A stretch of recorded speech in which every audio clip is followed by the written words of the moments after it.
Si tu fais beaucoup de fautes d'orthographe ou d'inattention lorsque tu écris, si tu tapes lentement, si tu as des difficultés à utiliser un clavier, si tu as des troubles d'apprentissage ou si tu dois écrire un texte dans une langue seconde, WordQ est un outil qui pourrait t'intéresser. Voici comment il fonctionne. Aujourd'hui, je vais présenter le logiciel WordQ. S'il s'agit de ta première utilisation de WordQ, le programme te demandera de créer un nouvel utilisateur. Lorsque cette fenêtre apparaît, il faut cliquer sur le bouton suivant. Une liste des différents vocabulaires disponibles apparaît alors. Choisis le Français canadien. Un sous-menu apparaît. Choisis Canadien-Français général. Clique sur Suivant. Puis, clique sur Suivant de nouveau. Il ne te reste plus qu'à donner un nom à ton utilisateur. Pour ma part, j'ai déjà sélectionné l'utilisateur avec lequel je veux travailler aujourd'hui. Lorsque tu démarres le programme, la barre d'outils WordQ apparaît ainsi qu'une boîte jaune où le logiciel affichera ses suggestions.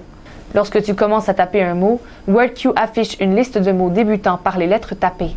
Tu peux ensuite choisir le mot qui te convient. Voici comment le logiciel fonctionne. Je vais maintenant taper la phrase « Il fait beau aujourd'hui ». Je tape maintenant la lettre F. WordQ génère la liste de mots suivante. 1. Faut. 2. Fait. 3. Faudra. 4. Faudrait. 5. Faisait. Comme je veux le mot « fait », je presse la touche 2 du clavier et le mot s'inscrit à l'écran. Je tape les lettres B et E et WordQ me propose 5 mots. 1. Beaucoup. 2. Beaucoup de. 3. Beau. 4. Beau. 5. Besoin. Je presse la touche 3 et le mot « beau » est ajouté à ma phrase. Ensuite, je tape les lettres A, U et J. WordQ affiche alors les options suivantes. 1. Aujourd'hui. 2. Au. 3. Au. 4. Et.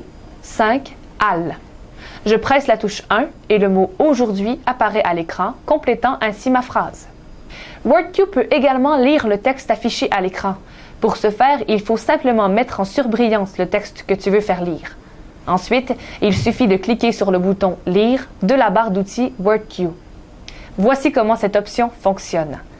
Tout d'abord, je sélectionne mon texte, puis je clique sur « Lire ». Il fait beau aujourd'hui. WordQ permet aussi à l'utilisateur d'entendre chaque mot individuellement après que celui-ci ait été tapé ou entré à partir de la liste de mots proposés. Voici un exemple de cette option. Je dois tout d'abord cliquer sur le bouton « Voix ».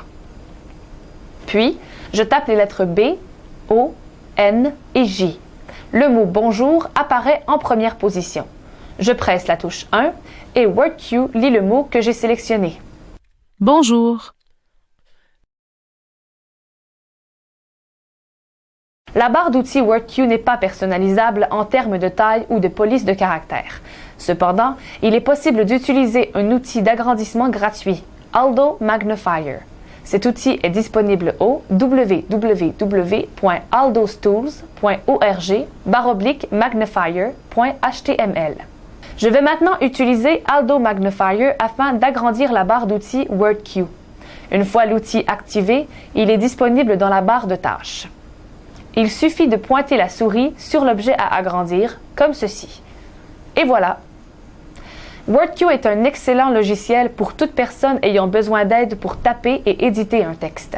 Il est possible de télécharger une version d'évaluation de 30 jours au www.wordq.com. Pour te familiariser avec WordQ ou pour évaluer s'il répond à tes besoins, tu peux l'essayer gratuitement pendant 30 jours en le téléchargeant à l'adresse qui figure sur la page suivante. Tu peux te le procurer également pour environ 200 $ sur le site du fournisseur ou encore dans un magasin d'électronique.